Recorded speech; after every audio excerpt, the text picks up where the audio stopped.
we're going to start our evening public hearing, and welcome to Calgary's sixth public hearing, I guess, of our week. We spent a long day yesterday hearing from Calgarians and a full day this morning and this afternoon. First of all, I want to introduce the Commission to those who are in the gallery. My name is Justice Dallas Miller. I'm the Chairman of the Commission, and I also serve as a Justice of the Court of King's Bench in Southern Alberta.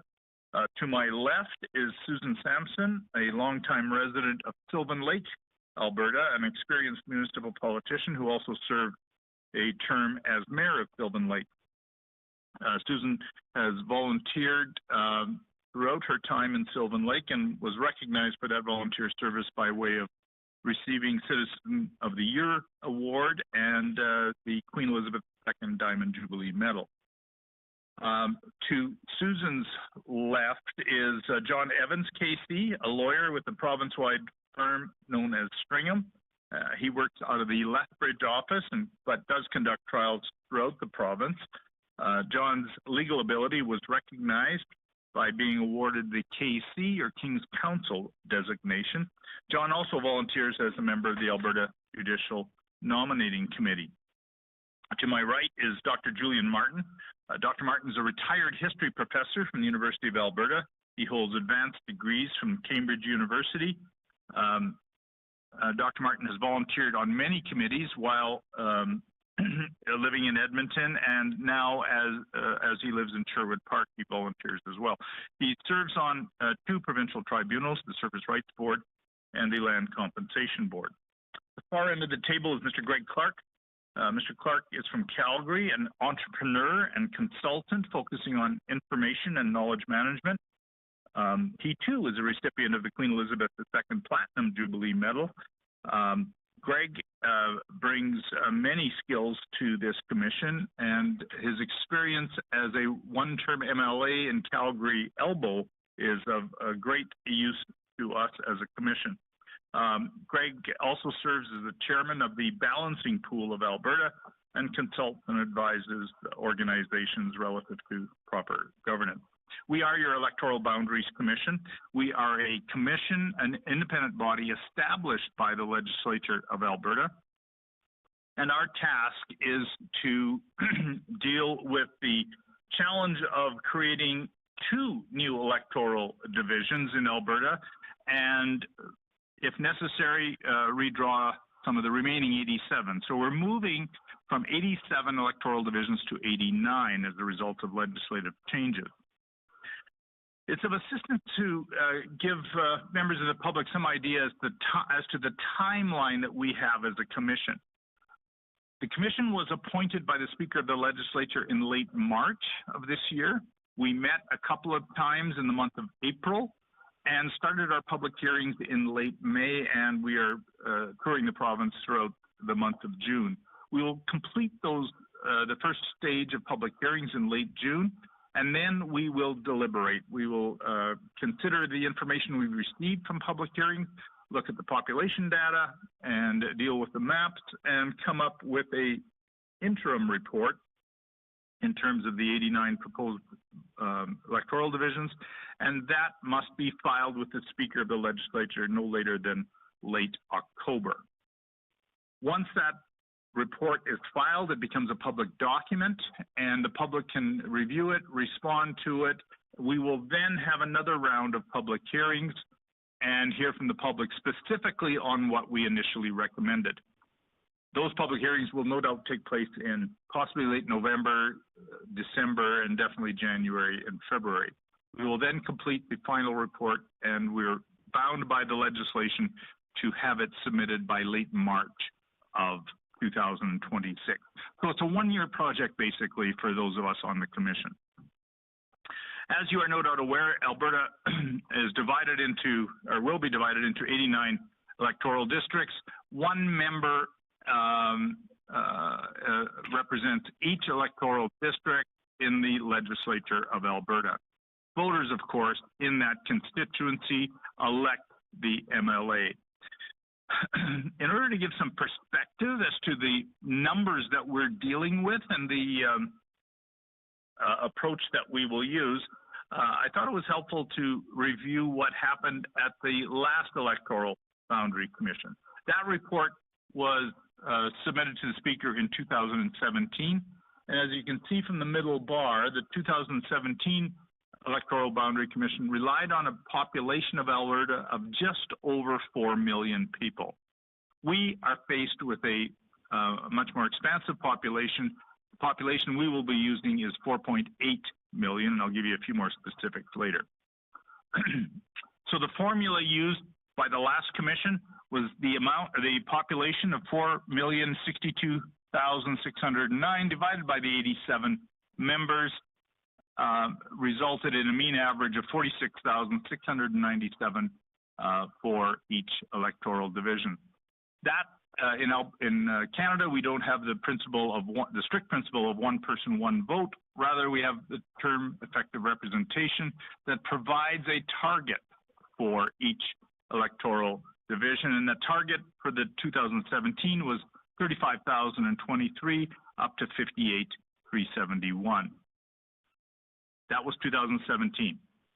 Now, for our commission, the population that we're using is 4,888,723.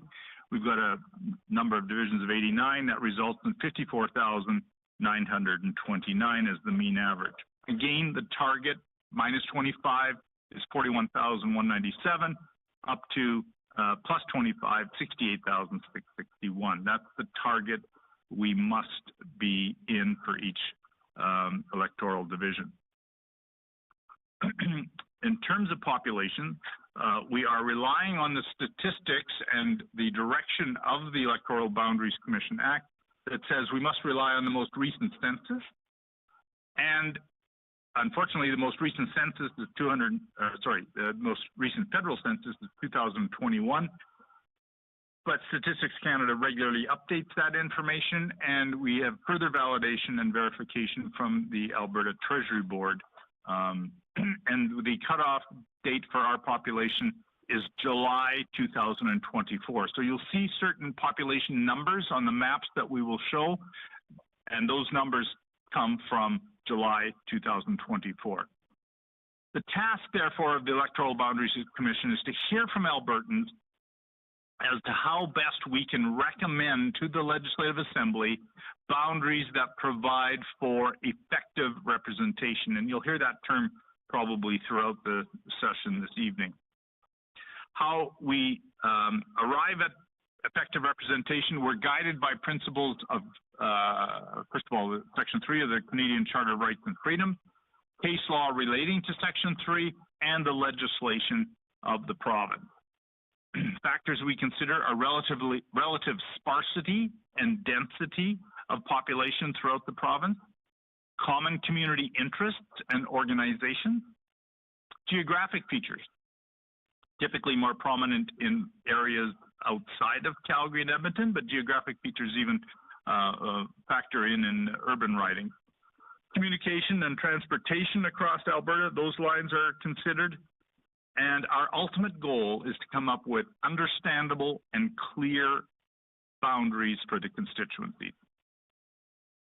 There is a catch-all provision in the legislation that allows us to consider any other factors we as a commission deem necessary, and those factors, no doubt, will come out or come about as a result of the information we garner through public hearings.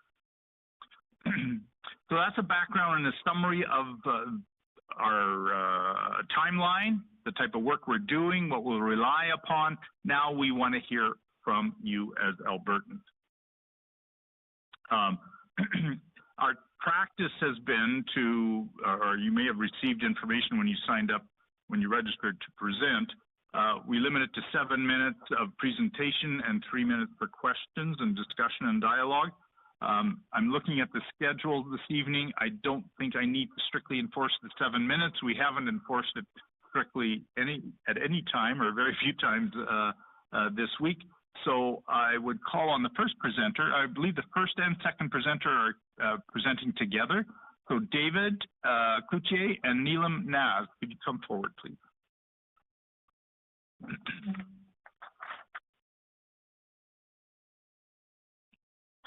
Please have a seat, identify yourselves, and tell us what electoral division you are from, and proceed with your presentation. Great. So I'm David Cloutier, and I am from Calgary Shaw. And my name is Neelam Naz, and I'm also from Calgary Shaw. Okay.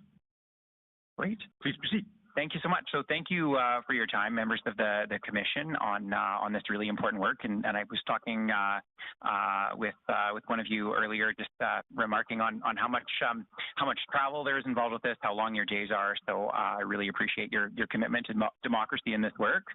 Again, my name is David Cloutier, and Neelam is going to be sharing some things with me today. Actually, part of the deal was Neelam was a little nervous to share with the group, and I said, well, why don't we do it together? So we both have some thoughts we'll share throughout this, but Neelam is incredibly insightful and talented member of the community that I thought would have some really interesting insights for this group. So I'm glad she's here. I'll share some thoughts and then invite you to jump in. Great. Thank you, David. Yeah. So I'm a bit of a policy nerd. I'm my day thing is I'm a school administrator. And I'm really passionate about that work, but I'm one of the first people that'll put my hand up when we're developing new policy and procedure.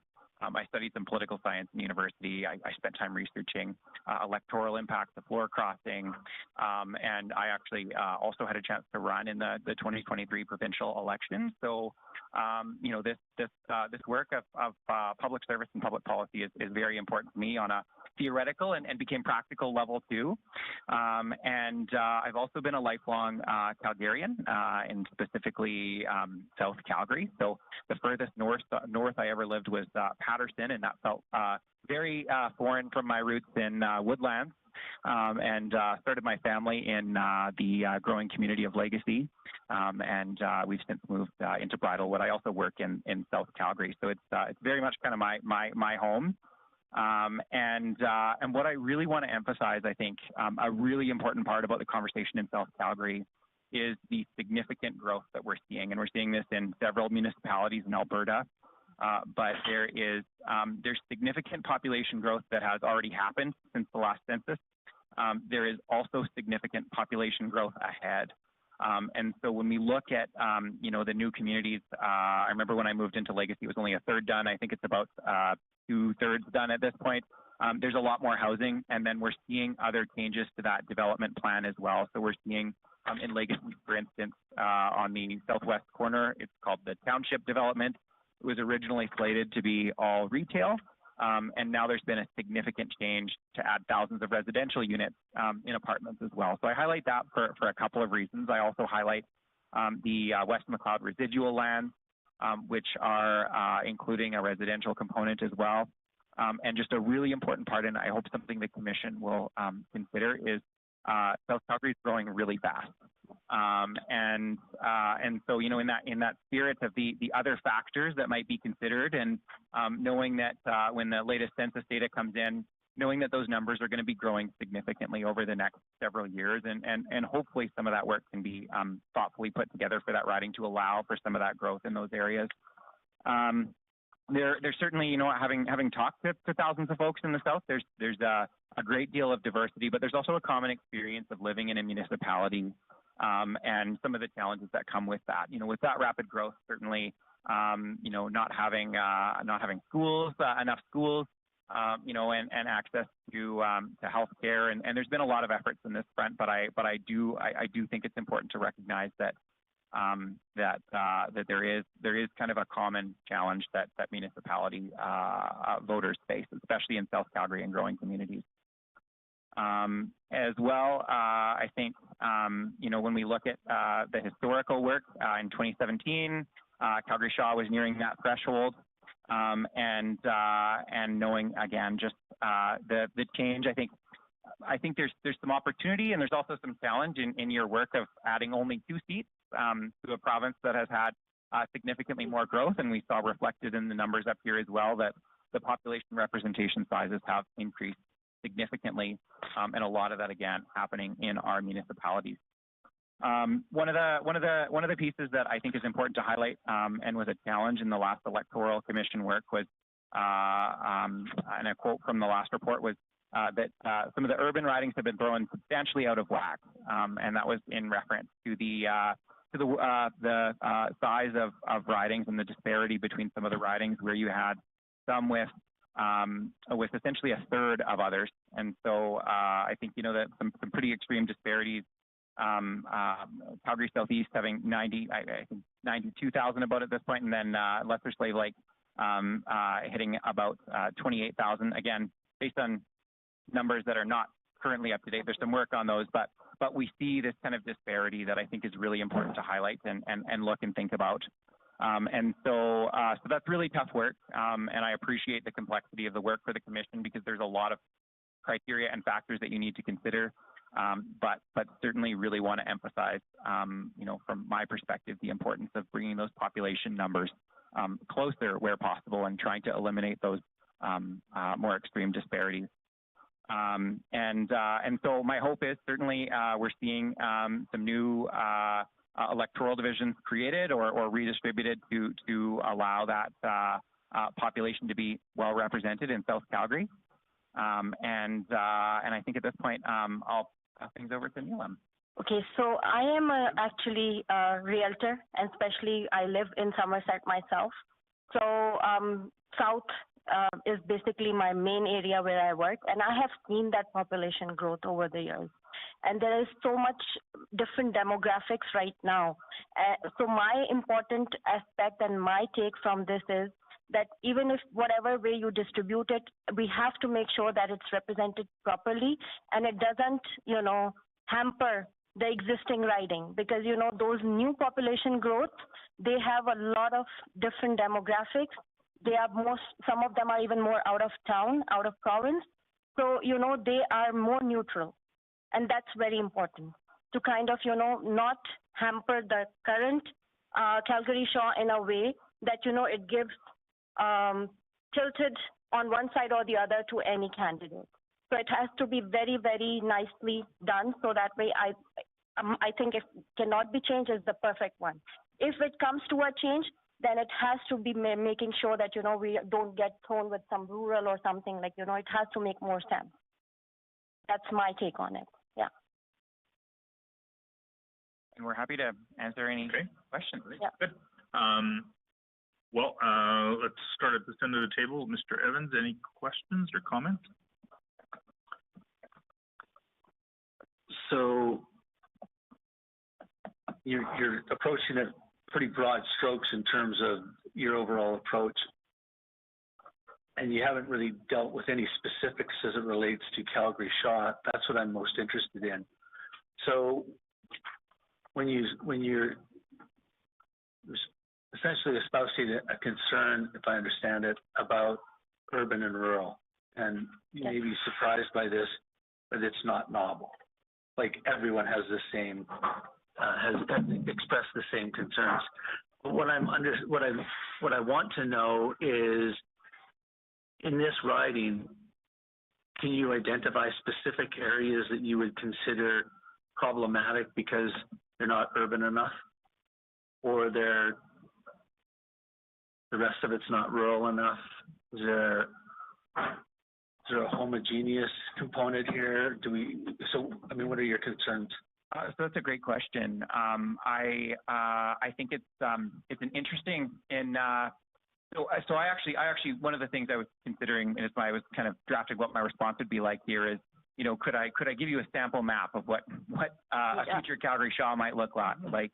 And I would say it's a very challenging task. And it's also a challenging task, I think, to think about, as particularly as someone who ran, right? It's kind of like who are you going to say goodbye to, right? If you ever run again in the future down there, but kind of parking that aside, I think what I would say, and the reason I'm approaching this with broad, some broader strokes, is one of the things that I hope that the group will do is kind of that community analysis, and hopefully, like I spent as much time as I could to get the best data that I could. I know there's better open data sets out there that would tell you community by community to look at those numbers. But I think what's more important than thinking about specific communities I might change or boundaries I might draw in that area I think having spent some time, with other candidates in South Calgary, there is a lot of similarity to these new communities. I know that there's a lot of interprovincial migration into all of these communities, particularly into the new ones that are popping up. Again, I talked about the West, the Calgary residual land, the growth in Legacy, Walton, even Pine Creek, Belmont, all those new ones. And so those don't mean anything to me because I'm not from here, but if maybe you went to the map and showed where the developments are. Yeah, 100%. Yeah, absolutely. Okay, perfect. And I'm interested in so everything below Spruce Meadows Trail South, everything below South. So this is actually a really great, this is a great map. Neelam might be able to speak to some of it better, but I will tell you from spending some time down here, when this was redrawn in 2017, like this was all farmland, right? Mm-hmm. This was all farmland. Some of these lands in here are still some, I would say, more rural-looking land, but they're part of this land development plan for South Calgary, where I don't know if we can zoom out a little bit more. Thank you very much. Again, down in here, down by the Bow River, like these are all developed streets now. Right. And as the developments are continuing, the more that are coming out are quite a lot higher density. And so from a population consideration, like it's just been a pretty massive expansion and growth in this area. And again, I would say that there tends to be a lot of interprovincial migration here. There tends to be a lot of, younger families like mine. We chose Legacy because it was, an affordable option for us to start out and buy our first house. Where's Legacy there? So Legacy is down at the south here, 210 Avenue. Okay. And again, it's actually kind of nice because the way this map is currently drawn, like it's actually the perfect boundary. I think we've used a natural kind of feature here to divide it. But all of these areas that perhaps look like rural or urban lands, that's all developed now. There's streets all throughout that section. And so, yeah. Let me just interrupt you for a moment. So the population numbers we're working off, 66,648,000. That's a 25% increase, but I think what you're telling me is those numbers are probably low. That is absolutely correct. Okay. Yeah. So then, can I just so above Stony Trail South, so if that part came out of this electoral district and it was just Stony Trail South, do you think there would be more than 50,000 people in that with all the new development? Yes, I think so. Thank you. And I could suggest one more. I don't have an immediate answer for this, but one very quick piece of research to go validate that would be you could take the population of Shaughnessy and Somerset, which have not had new residential development, right, and generally remove that from the number of, again, knowing that the number here is probably bigger than that number presented. But yeah, if you subtract it up, in any of these. So if I could just give you a little bit more lay of the land, like Shaughnessy and Somerset have been here for quite a while. Development started in those, I believe, in the 1980s. And so they're well established and don't have a lot of new construction and would not have any new apartment buildings. It's saturated. Exactly. Okay. Whereas everything south of here, even now along Stony Trail, just on the north side of Silverado, has had significant development. So yeah, and the only other one that you might think about in your numbers as being saturated is Chaparral has been saturated for quite a bit of time now, certainly since the last electoral redraw. Right. The only exception to that, and just to make a quick distinction here, is Chaparral Valley has had new development, and then Wolf Willow and such, and that's down by the Bow River. So this is actually a big, right in here, it's hard to see, again, not featured on here, but a big bluff essentially. And so Chaparral would be just one other in those three, when you're looking at population numbers that you could consider saturated. Okay. Chaparral. And especially this side, the Silverado, Belmont, Pine Creek, and all this is still like a lot of development happening, a lot of people moving in. So there's still a lot of growth happening there too, which is still also undocumented, I would say. Do they also call Stony Trail Spruce Meadows? Spruce Meadows, I think they used to call it Spruce Meadows Drive or something like that. Now it's Stony. When it, yeah, correct. Okay. It was also 22X or Marquis of Lorne Trail, if you see references to that. When it became part of the Calgary Ring Road, when the Southwest Calgary Ring Road was completed, it became Stony Trail. So if you see references to, 22X, Spruce Meadows Trail or Drive, and Marquis of Lorne Trail, those would all be references to Stony Trail. You answered about Thank 3 you so questions right there for us. Susan, any questions? Yes.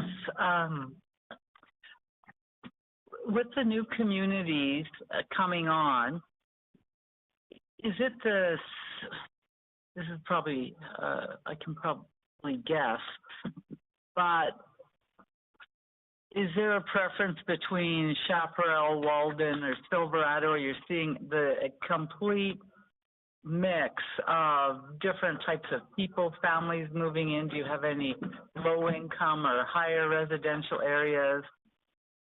Anything that would stand out that we wouldn't want to? It's a more of I would say, newer families, like first-time buyers and out-of-province migration. That's the kind of growth that has happened there, because those were the areas that newcomers coming out of province could afford, or the first-time home buyers could afford. So that's the thing, right? So I think it's more people who have probably not been there for more than 5 years, I would say, after the last election, right? So that's the kind of demographic that we are seeing there. Right. Yeah. And just one more, and if the western part of Chaparral left, is that a logical dividing line, that main road going through there without disrupting the communities, or is it even farther over? I'm just trying to open up my, the line is called, what is that? Sun Valley Boulevard Southwest. I think it should stay. Like that would be the dividing line if you wanted to separate Chaparral east and west? I think Sun Valley Boulevard is actually in Calgary Fish Creek. Yes. It is, but it connects. I don't know what it's called. Yeah, so then it becomes, I'm not entirely sure. I'm going to look at my Chaparral Boulevard once it gets there. Okay. Yeah, so that becomes Chaparral Boulevard. So would your suggestion be that you're saying west of it, or? Yeah, west of it. That would be the dividing line for the neighborhood known as Chaparral. Yeah, so it would be, actually, it's, maybe I'll just walk up again, Sure. just to clarify what's currently Chaparral. And I know, I'm not entirely sure. I think generally speaking, the electoral division boundaries in Calgary have been typically through a community, right? Like it wouldn't typically have gone outside. So yeah, so Chaparral would include this section just slightly east of Chaparral Boulevard. But then this kind of blank space in here, that's the bluff, and that's what this lower part is, which is Chaparral Valley. Okay, so, good. Yeah, so Chaparral all the way up just a little bit past, and then Chaparral Valley is down the hill on the bluff. And that bluff, just for the record as well, which might help with some of these other conversations, comes all the way through, if you look at it on Google Maps or something like that. And then on the lower part, you have Chaparral Valley, you have Wolf Willow, and Wolf Willow kind of continues, and then you've got the Pine Creek wastewater treatment plant here. So that's not changing, but generally speaking, that's a natural barrier there. And there is another one coming, I think it's called Logan Landing. It's still very much in primary. Yeah. Okay, thank you. Dr. Martin? Thank you very much. I love it when we get very granular. And I told you, being policy now.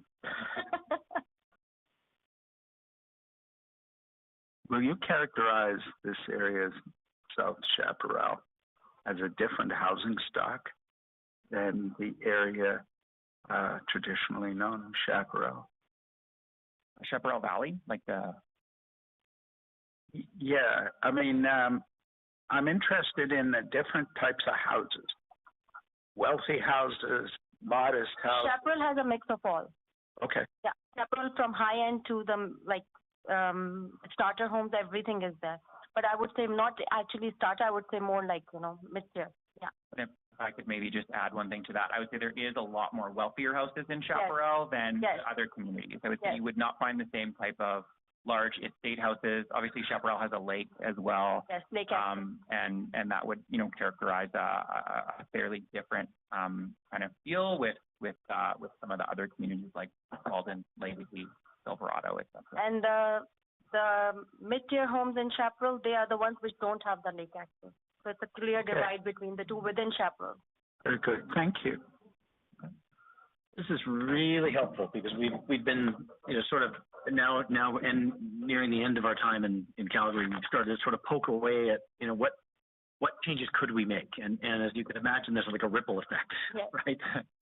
So some of what you've talked about, I've sort of had. You've answered a question or sort of a suspicion I have, I guess.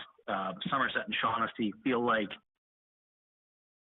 somewhere else, just in terms of the numbers. And I guess the question then about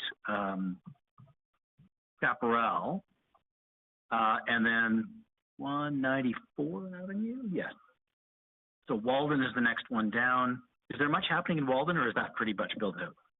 Walden is pretty much, but still, like Walden still is seeing some development happening. Right, and then sorry, go ahead. Yeah, no, so Walden, like I would say, still 25% is still on the development side. 75% is mostly And so what I'm hearing is in fact, even if we look at it on Google Maps, we can see the scraped earth, and so there clearly seems to be a lot of development there. Maybe I'll ask a different question. Just south of you, we've got Heritage Point. Yes. Is there much interaction there between those communities? Are they? Heritage Point is a different story altogether. It's the elite area, right? And it's a totally different area. So I think that is one thing which could be, differentiated. So you feel like there's a fundamental? Okay, that's great. It's a very fundamental difference. No, it's a great question, Greg, and I think that it's certainly much larger lot.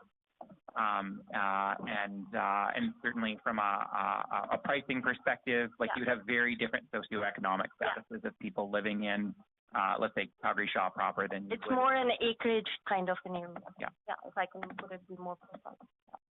Okay. Good. That answered my questions. Thank you so much for being here. This point is on the golf course, right? Yes. Okay, for non-Calgarian, is Heritage Point south of the city boundary? Correct. Yes. Yeah. Okay. So 226 is the city boundary. Yes. Okay. Oh, I see it now. Okay. Yeah. Now I have a visual. Yes. Drive in that way now. 100%. Yeah. Okay. Any other questions or comments? We've made use of our time. We had two presenters. I also just wanted to thank you guys to give me this opportunity, and I think it was pretty good. And I am happy that I could make a difference and voice my opinion. Yeah. Well, thank you. There's nothing like people who live in the riding, and especially someone in your position who. Yeah. I'm a realtor. I'm out on the roads all day, going. So it's a different. By the way, any good deals by being here? Yeah. Any good deals in that southeast corner? Oh yes, lots of them. I can leave my card for you. Yeah. Well, thank you very much. Much appreciated. Everyone for listening tonight. And if you can, we welcome you to stay to hear the rest of the presentations. And what's happened in the past is we've had some dialogue after. Yes. We've had some time. So. For sure. Thank you. Thank you so much. Thanks. The next presenter, Mary Ann William.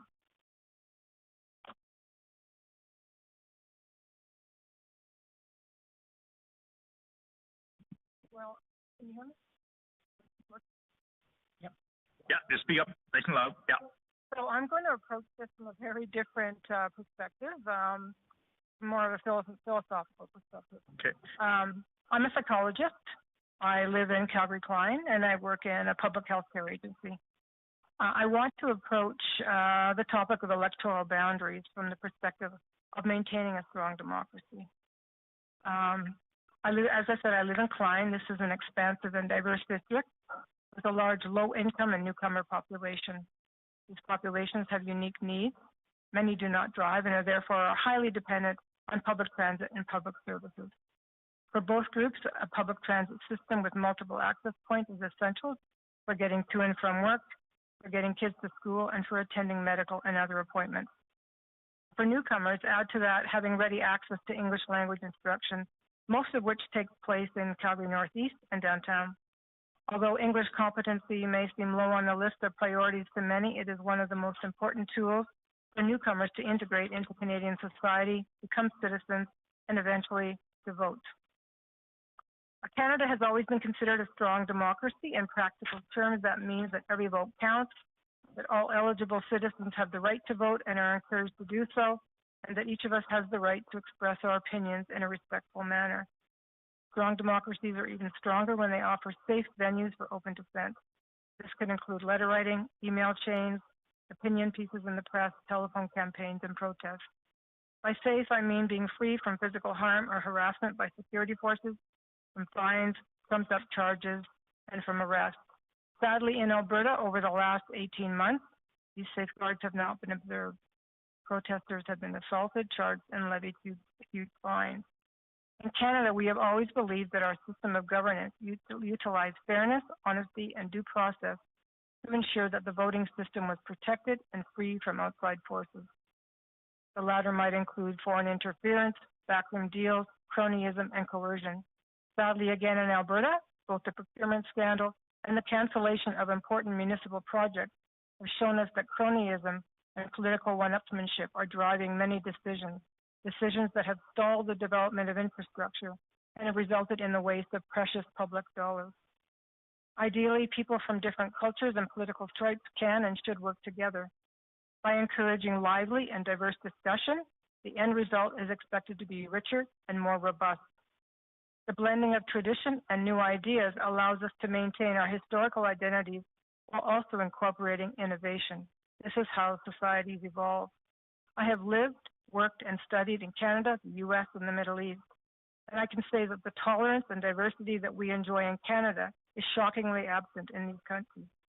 Our approach to diversity has made us a refuge for those whose identities and ideas were discouraged elsewhere. But we are not just a refuge.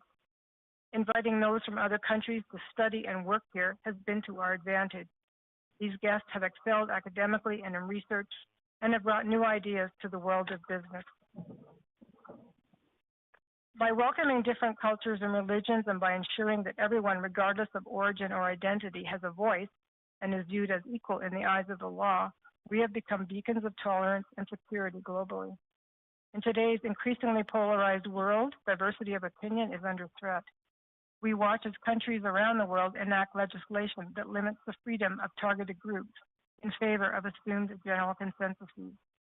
In Eastern Europe and our neighbor to the south, we have seen the weight of discrete political religious perspectives morph into legislation that has put entire communities at risk. In the U.S., gerrymandering, or the change in electoral boundaries that favor one political party over the other, has long been used to increase the strength of the Republican Party at the polls. What we are witnessing today in the U.S. is the final culmination of that process, a process that has resulted in the election of a party bent on dismantling the rule of law and privileging the few. The result has been social chaos and needless violence. However, we are not here today to discuss U.S. politics, but rather to safeguard our own political system against the same powerful forces. And yes, the forces of division are very much at work in Alberta. This is being done gradually. For example, by the introduction of bills to introduce political affiliation into the municipal arena, by removing the ability of voters to vote elsewhere if unable to vote in their assigned electoral districts, and by loosening campaign finance legislation. Changes like these are examples of the gradual erosion of electoral parity and an attempt to politicize procedures that were previously apolitical. The latest attempt in this direction has been the push to remove the division between rural and urban electoral districts. Why is this of concern? Because in Alberta, over the past decade, the political climate has shifted. This has led to a notable polarization between urban and rural votes. The erasure of urban and rural boundaries may be a tactic to reverse this trend and return the province to its historical political distribution. This change flies in the face of ensuring electoral parity throughout the province. Ideally, democracy is strengthened through the fair distribution of electoral boundaries, thereby allowing each to maintain its inherent identity and by giving voice to the entire electorate. As someone who has lived and worked in both urban and rural Alberta, I can say that despite the political leanings that may differentiate one from the other, the majority of Albertans want a government that is balanced in its approach to issues. Yes, there are special interest groups that prioritize their unique needs and make them the focus of campaign agendas. However, I believe that all Albertans share a desire to live in a province that provides for the entire population equitably. In practical terms, this means publicly funded hospitals and schools, clinics, schools with reasonable class size and services to address special needs, and homes for the elderly that are adequately staffed. They want politicians who can work together and look beyond the narrow lens of personal benefits. This can only take place if the system itself is fair and not victim to strategies like gerrymandering. Thank you. Thank you. Clark, you want to? No question in particular. I just want you to know that, at least from my perspective as one of 5 commissioners, this is one of the purest forms of democracy that I've ever participated in. We do things fundamentally differently in Canada than the U.S. I'm very aware and share a lot of your concerns about what we see south of the border. It is distressing. I lost sleep more than once with what's happening. And also just want to know your message about the importance of a diverse and multicultural community has certainly been received. And it's part of what makes me incredibly proud to be Canadian. And so I think it just speaking for myself and just what I've observed in working with my fellow commissioners and just this process and even just the mechanics of it, I'm confident that we are doing things differently than we see in the U.S. So yeah, but it's equally important that you're here and that you express your views, and we very much appreciate you doing that. Mr. Martin? Well, I think the fundamental difference between us and American electoral boundary creation is that they do it with elected politicians. We do it without elected politicians.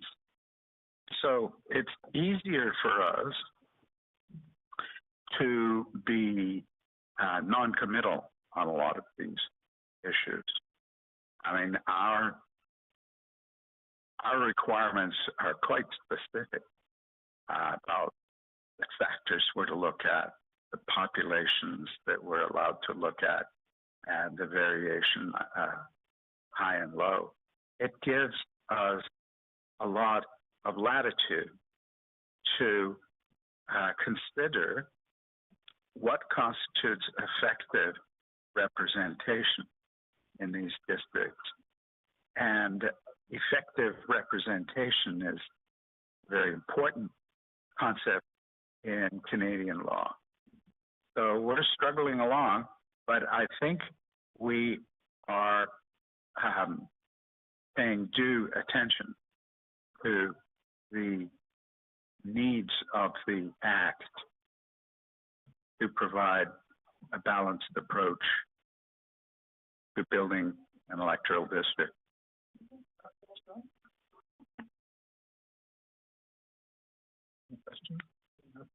I don't think so. I think the philosophical point is a significant one, if I might, and that we have contemplated gerrymandering, but we're not doing it. The interesting thing about the points you've raised is, we're in a sense we're dwarves sitting on the shoulders of the historic giants. Alberta, Saskatchewan, and British Columbia have gone through a lot in the last 40 to 50 years in terms of drawing boundaries. And in that time period, about that time period, the Charter of Rights came into effect. Section 3, a constitutional guarantee. Supreme Court has opined on that. And in their decision, there is reference to the American situation, but they've rejected the American one person, one vote system that their Supreme Court has time and again emphasized. So, yes, you can be proud as a Canadian and you can be proud as an Albertan, and certainly I think,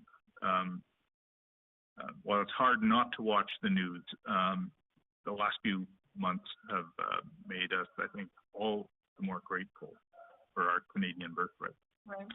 Susan, sorry, that's Okay, thank you. unnecessary commentary. Yeah. Any questions? Thank you. Ms. Williams, I don't have any questions, but I want you to know that we had slightly over 180 written submissions, and this is week 3 of us traveling the province and hearing from Albertans.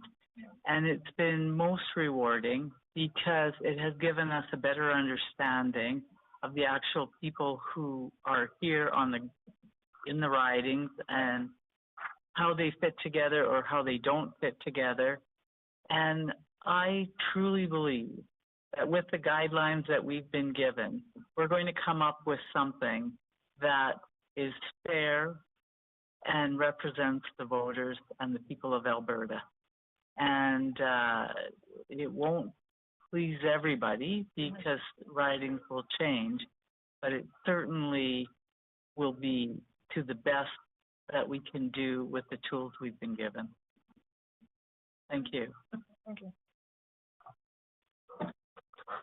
I would just comment as follows. I think that we should be cautious about the hysteria that seems to be generated by the media. And for myself personally, I think I feel comfortable in trusting in our system in terms of the government and how it operates. In the long term, it seems to always work out. And I think that's the case now. I think the media as a business model needs to incite hysteria, and that's exactly what they do. So I think we should be careful about that. But I'll share with you from the Supreme Court of Canada's decision on the reference to the Saskatchewan case, which really underscores what we're doing here and you know has helped to frame our legislation. And this is what Justice McLaughlin said. The history or philosophy of Canadian democracy does not suggest that the framers of the Charter in enacting Section 3 had the attainment of voter parity as their ultimate goal. Their goal, rather, was to recognize the right long affirmed in this country to effective representation in a system which gives due weight to voter equity, but admits other considerations when necessary. Effective representation and good government in this country compel that factors other than voter parity, such as geography and community interest, be taken into account in setting electoral boundaries. Departures from the Canadian ideal of effective representation, where they exist, will be found to violate Section 3 of the Charter. There's the protection that allows us to be able to do what needs to be done in terms of adjusting electoral boundaries to reach that ultimate goal of effective representation. And honestly, we're doing the best we can. We appreciate everyone providing us with information, and thank you for providing us with, the philosophy, the underpinnings of what we're doing. So always a good reminder. Thank you. Well, thank you very much. Thank you, Ms. Williams. You're excused. Please stay in the gallery, and if there's any other presenters, and Lorraine Robinson.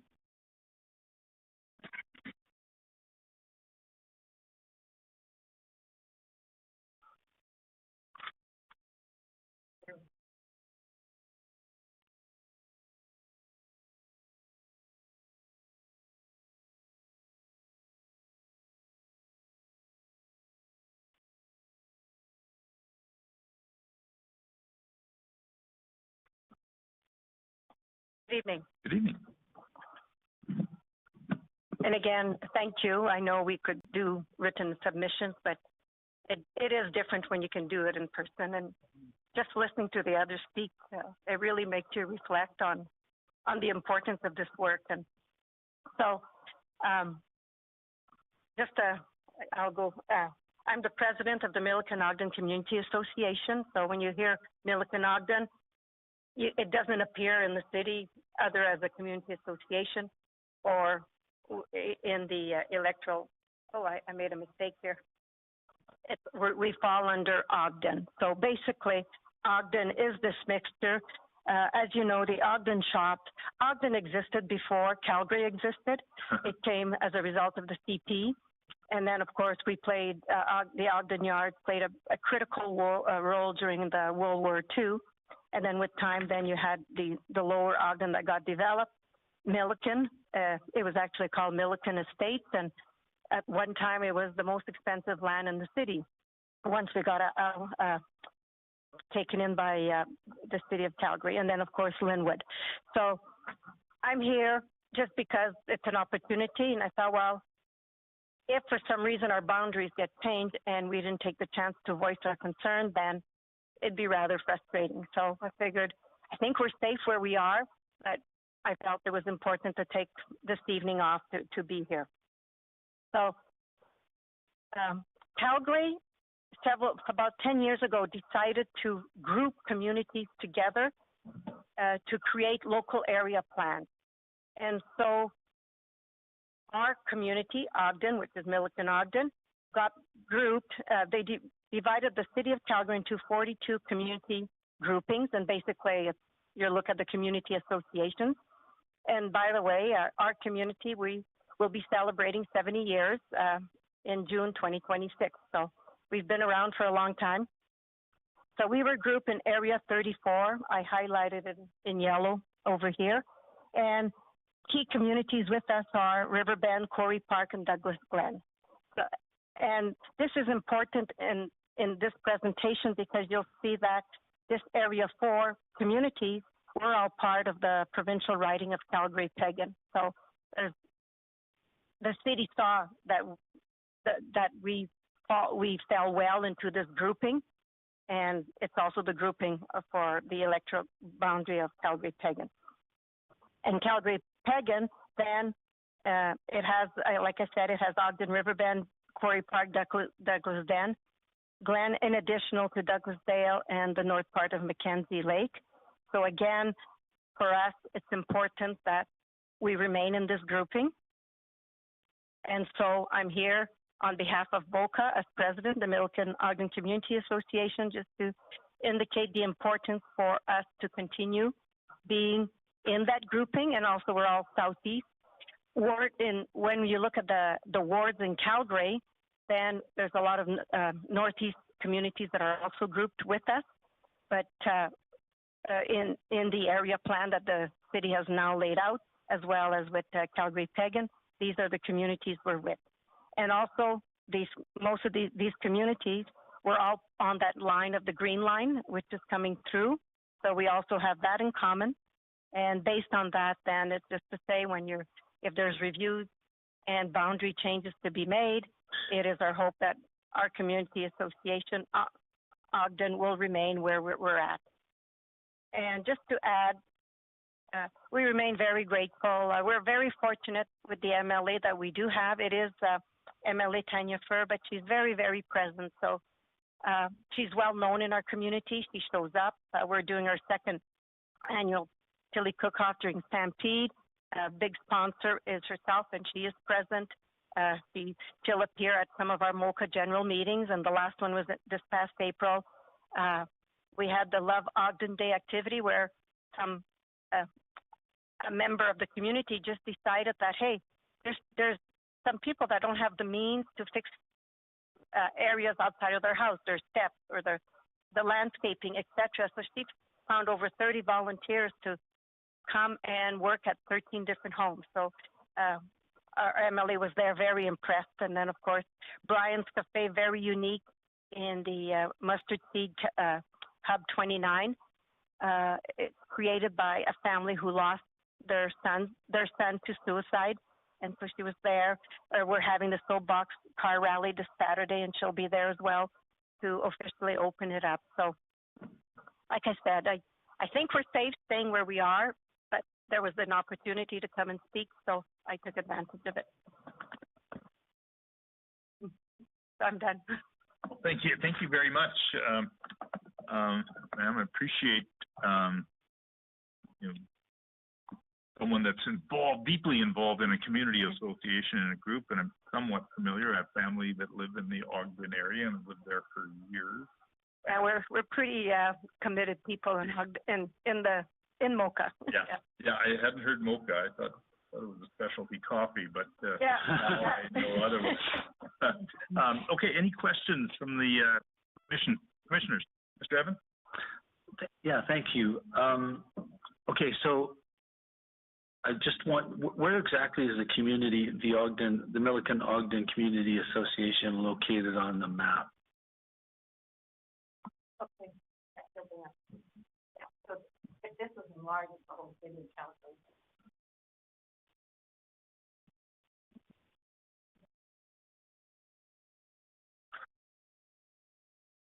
We're a unique community. We're in the southeast, but we're bound. We've got Deerfoot, the river. We've got the train. So is it right in that Ogden area, or is it moved towards the river bend? Where's the community center located? It's in Linwood, up the hill. Okay. I have a hard time reading maps, but this looks like 66th Avenue.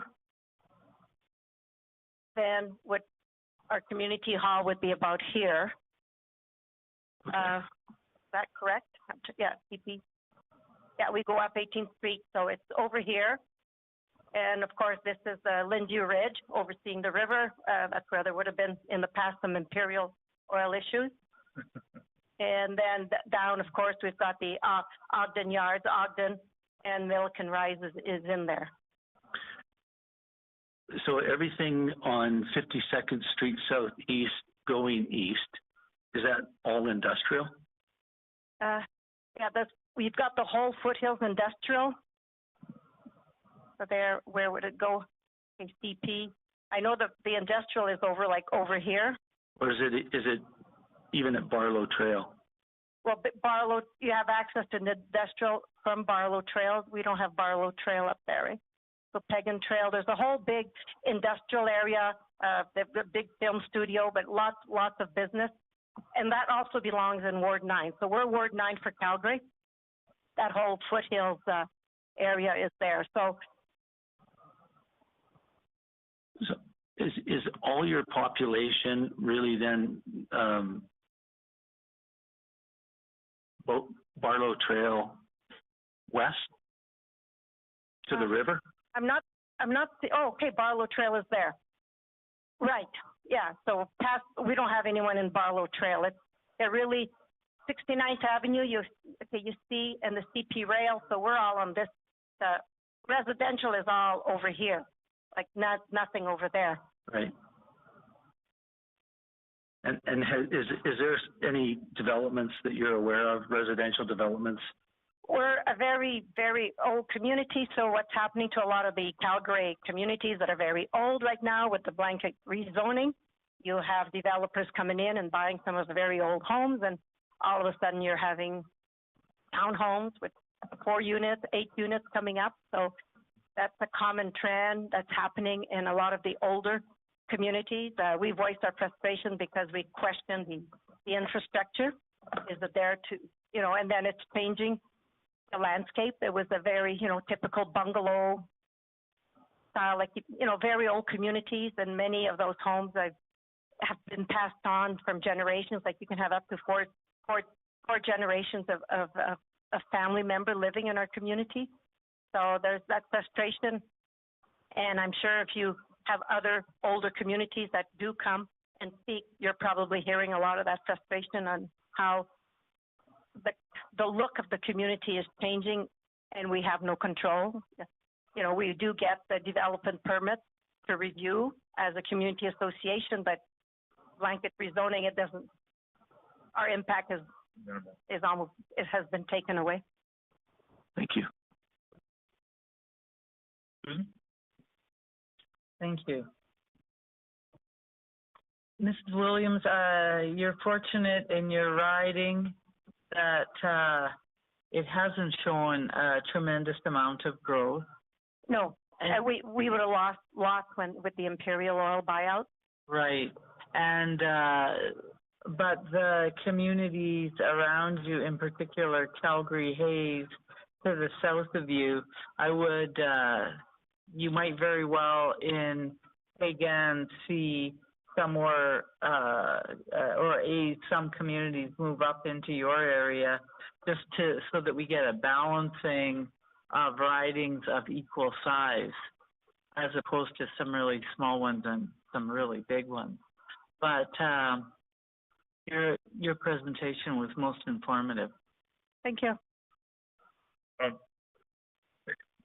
You answered this query of mine when you referenced the Imperial Oil. It brought to mind, that was quite a while ago. Yep. So those homes, have they been flattened, or what's happened in that area? In the big interior, I live on Lindsay Ridge. Yeah. I'm one of those homes. I'm one of those residents that chose to stay with Alberta Environment, having Imperial clean to the standard that the 11 remaining residents, we all have our letter from Alberta Environment to say that our land is at a level of the Alberta standard for property. And out of those 11 on the ridge, it seems like there's an empty lot in between each one of us. Okay. Drive Deerfoot and you look up, and those were houses that they did buy and remove. And across the street, close to 200 homes were all removed. They were collapsed. And then coming up on Lindsay Road, there were some townhouses that all got demolished. So a small minority state. 11 of us. Yeah. Okay. Or 11 households. Okay. Okay. Okay. Thank you. Dr. Martin, any questions? And thank you for your presentation. No, thanks. Thank you. I am interested in the effects of the oil companies' withdrawal. And so did you say that the lands that they had been using went through environmental review and things like that? Oh, yeah, the remediation, it was very, very detailed for us that stayed up on the ridge. Yeah. The levels that they had to clean. And across, it wasn't as aggressive, but it remains an open park. The city of Calgary has a lease, a 100-year lease, so it's an open park space. So do you anticipate that pod being opened up for residential construction? Well, Imperial Oil came in and did some testing last summer, so we're curious to see why that was done. And we tried to get information from our ward, and we're not getting any information. So who knows? Okay, thank you. Thank you very much for coming in. Again, it's always so helpful to have folks who live in those communities. I mean, even if you're from Calgary, you know the city, it's always a bit, until you actually talk to someone who lives in that neighborhood, you don't get a sense of it. So thank you very much for being here. I look at Glenmore Trail, and I always feel like Glenmore Trail is always a kind of a big boundary, right? Right. And also that happens to be the ward boundary, right, between you and what was the community south of you said? Riverbend. Riverbend used to be in Ward 9. Right, and then when they did a review, they removed Riverbend. Right, so Riverbend's in Ward 11. Yep. And using Deerfoot Trail as a story. Glenmore. So it sounds like you're kind of, you tend to sort of think sort of to the south, but do you ever sort of go across the river or north a little bit, often to the other side, I guess, where the other Ogden yards, I mean, I know it's all industrial over there, but is that sort of, do you have a connection that way as well? But the industrial yard, no, like, you know, you drive, you have to drive there, so it's not like they're not involved with our community association. Well, we're working with NVAS Navajo because they have their pipe making production, and now when they drop the pipes, it clangs, and with the Green Line coming, they've made a tunnel. 69th Avenue here was the access to go into CP. TP, years ago, when the new president came in, he said, well, it's ridiculous that in downtown we're paying rent for a lease to rent space when we have all that space. So they came and built a huge offices, gym, cafeteria and all. But the access really is 69th, and that's, you have to cross the track. So it's a pain. And so working with the city with the Green Line that's coming right along, and on 78, they've made a tunnel go through, and that's going to close off. So then people will access the industrial area and the CP through a tunnel on 76. And with that tunnel now open, people living here hear the clanking of the pipes. So we're working with NVRAS and the Green Line to see can something be done to mitigate that sound. That's helpful. Thank you.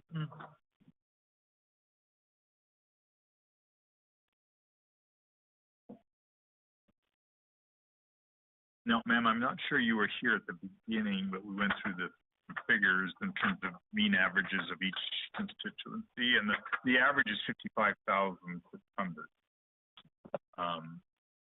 And you're right close to that. You're just maybe In the Calgary segment. Yeah, you're at 52,103. Yeah, because the growth in all these communities, really, the growth has come and gone. Ogden, Riverbend, the growth that's happening now is not really a growth. It's really knocking down older homes and right, but it is going to create growth. Oh yeah, because you'll increase population because you have the one house, now you might have 4 units with 4 suites. So yeah. Okay, thank you very much, Ms. Robinson. And you're more than welcome to stay to hear other presentations.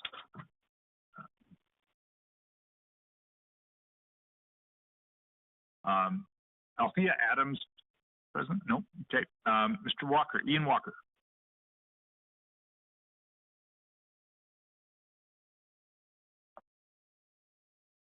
Hello.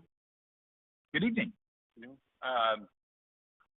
So I may have misunderstood the purpose of these meetings, and I certainly don't have a presentation.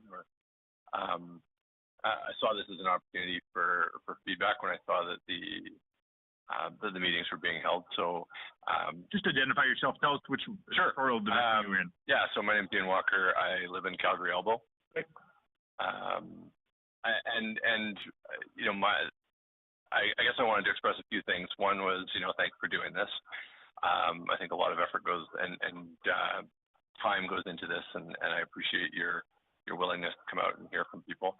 I have no particular thoughts about Calgary Elbow per se. I guess my plea or my request of you is that we think about electoral districts in terms of more than just geographic boundaries, right? And that things that seem like natural boundaries, and I just heard somebody refer to, Glenmore Trail as this natural boundary. There's nothing inherently natural about a freeway, much like there's nothing naturally bounding about the Elbow River, right? It's very easy to look down the Elbow River and say, okay, it's a nice clean dividing line. But if we think about districting in terms of its power to enfranchise or disenfranchise people, I guess my biggest worry with redistricting, and I've seen no real signs that it happens in Canada, but is the tendency towards partisan gerrymandering, right? And if I had one request of the committee and your group, it's simply that we really resist any efforts to think about boundaries as they apply to political advantage, right? For those things will change over time. They're not necessarily as helpful as we think they are, but what they do is disenfranchise people in a systematic way, right? And take away their democratic their democratic rights and their ability to participate meaningfully in society. And so I think it is an incredibly harmful, insidious practice, and I just wanted to support the fact that we don't seem to do that in Canada, and make the plea that we continue not to. But you know, when I think about how you put boundaries together, right? Is it about putting people, you know, creating areas that have natural commonality, right? So similar concerns, similar demographics, perhaps, similar worries, right? And if you wind up with districts that are 60% sort of people that, or 70% people that live in an urban environment and 30% people that live in a rural environment, those 30% of people become disenfranchised by that, right? In the ability to have somebody who truly represents their voice. And so when I think about things like the Elbow River as a boundary, people who live on one side of the Elbow River and the other side of the Elbow River probably have similar concerns and similar issues that they struggle with, and similar requests of their representatives and of government. And so I would suggest that we think about demographics as much as geography. So that's the extent of it. I'm much less sophisticated than the last one. No. You focused on an issue that's important. Too bad you weren't here at 6:30. We had a bit of an introduction about the system and had some great conversations. So I do encourage you to go back and look at the transcript. But you know, thank you for that reminder. Any thoughts, questions, Mr. Park? I guess I'll just say, just to reiterate, I think we do, and you may have been here earlier when I mentioned that this commission and this panel does things a little differently than the way the Americans do. And the Canadian concept is just different, which is good. But I think your point is taken. I guess I just want to dig down a little bit deeper on, you mentioned mixing rural and urban, right? And then people who have kind of common interests in the community. Can you maybe just dig a little deeper into what you mean, or what would? Yeah, so I've been thinking about it a lot for the last few days as I've been sort of preparing to come here, and I mean, I think it is fraught, right? The easy distinction in Alberta is rural-urban, right? And it's clear that people in those environments have perhaps different focuses, different concerns, but the same is true of people of higher income brackets and lower income brackets who live within half kilometers of each other within the urban environment, right? And so the same risk exists there, right? Of limiting the voice of some subsections of our society. Balanced against that, though, is the fact that we can't just keep cutting the pie thinner and thinner and creating, advocacy groups, sort of disguised as electoral districts, right? Or polls, right, within electoral districts. So I'm not sure what the solution is, and I'm sure that the group of you have far more experience and have thought about this far more than I have. But I just wanted to put that concern on record so that it was there, noted for people who make these decisions.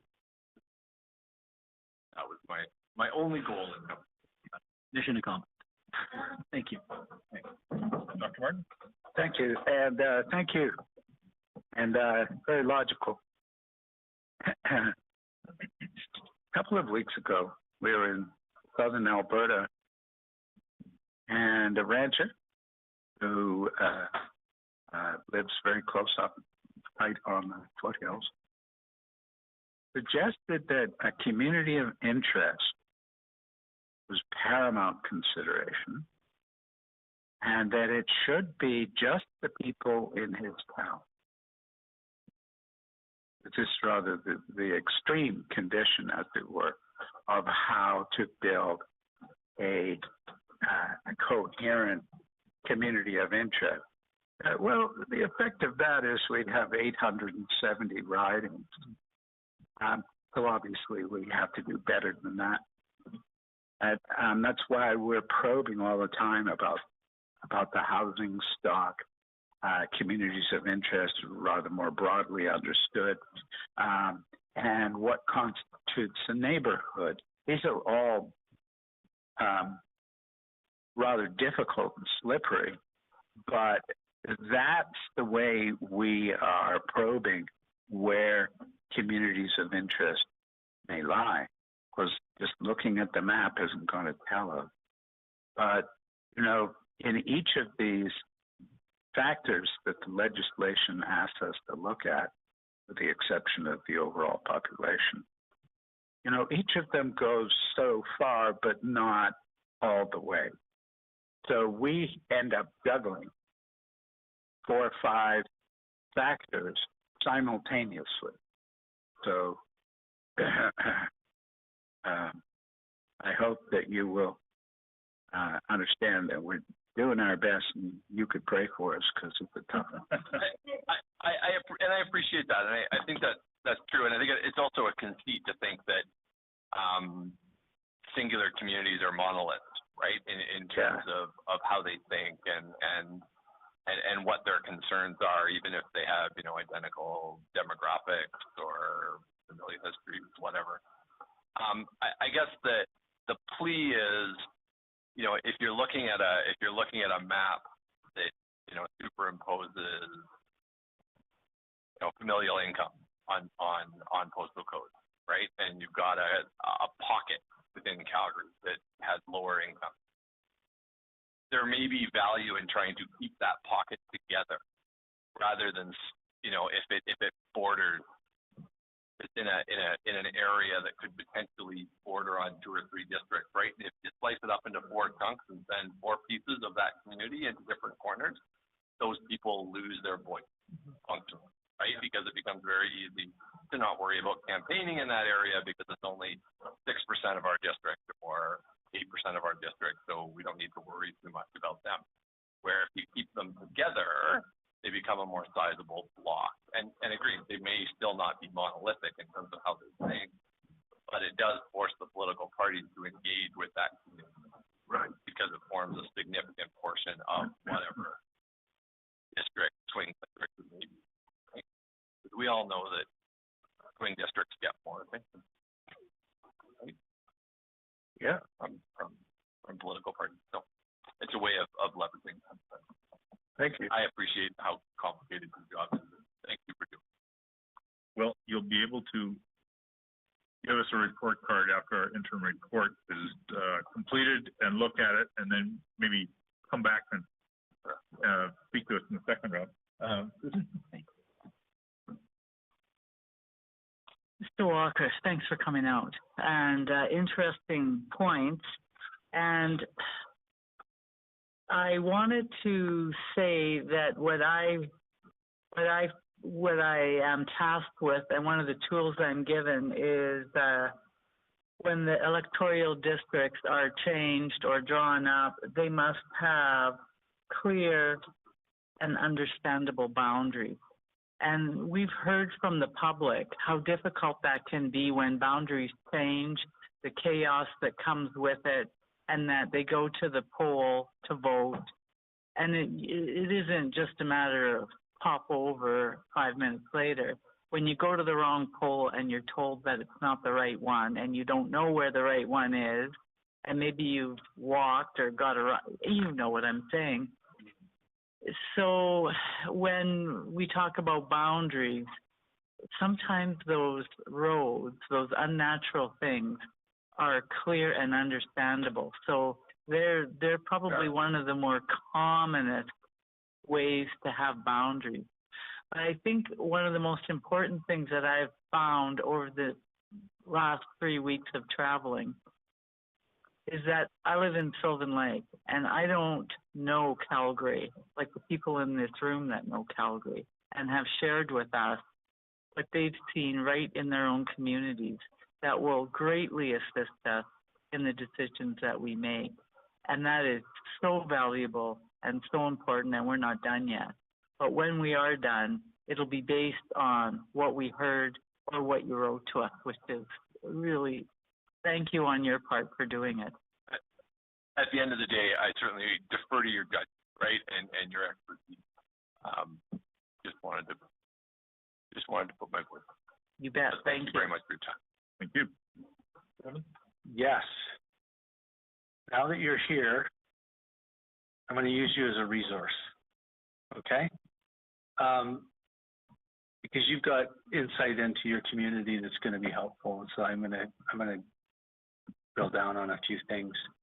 First, the relevant considerations according to the legislation are that we're supposed to be looking in terms of determining effective representation is first, sparsity, density, and rate of growth of population. Second, communities of interest. Third, geographic features. Fourth, the availability and means of communication and transportation between the various parts of Alberta. Fifth, the desirability of understandable and clear boundaries, that Susan was talking about. And the catch-all, any other factors the Commission considers appropriate. So what I want to glean from you is on that point. So I would like you to think about any other factors we as a Commission should be thinking about, but I want you to think about your riding, so elbow.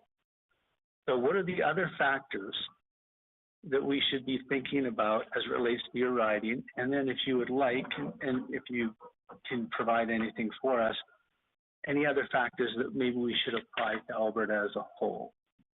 So you're here, you're a resource, I'm going to mine you.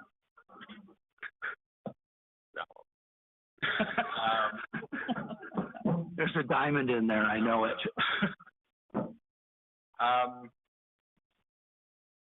Thinking about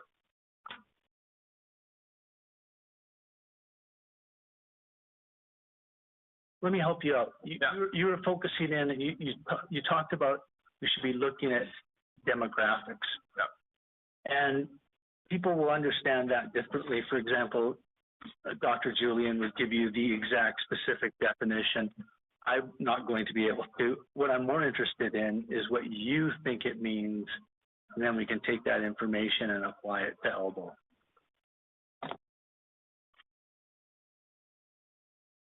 So when I think about demographics, I think about income, other measures of social privilege, education. So socioeconomic factors. Yeah. Okay. Family size, educational background, one income versus two income families. Let's apply that to your electoral district. How would we group the different communities within that community group? Because ultimately, at the end of the day, we probably going to be ending up with some sort of community of interest component, right? So it's interesting. I mean, Calgary Elbow is a bit interesting in the sense that it includes some very well-heeled areas in and around the Elbow River, Elbow Park, Elbow, but then it extends up into Lower Mount Royal, which is full of relatively affordable low-rise apartment buildings. It extends over into Earlton, or not Earlton. It does, doesn't it? Includes part of Earlton. Yeah. Looking at my so it is a bit of a mixed bag, right? And I think that largely the perception is that riding is driven by its more affluent areas, but there is this fairly sizable lower income, lower socioeconomic status population within that riding, right? And so if I were to think about, you know, if there were going to be an addition into Calgary Elbow, right? Like say you needed to get the balance numbers, you had to expand it a little bit. Okay. And you had the potential to, and the area that was being brought in was of a lower income, the lower income area, and you were thinking about bringing it in versus putting it in another riding that was perhaps more uniformly high income. So can you show me on the map what you would take, what you would add? No, not really. I hadn't been that granular in my thinking about it. No,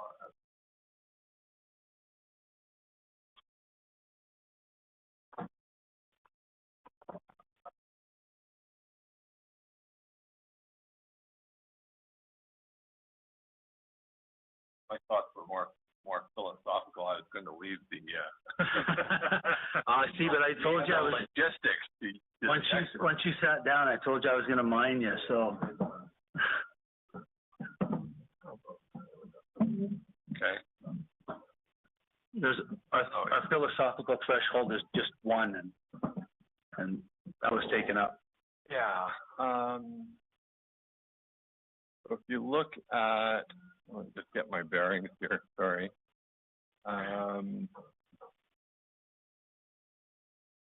What would you do with Lakeview, which is at the bottom? I see it. Like down in here, you mean? Yep. No, over to the over in right there. South end of Crowchild, yeah. Or Morgan.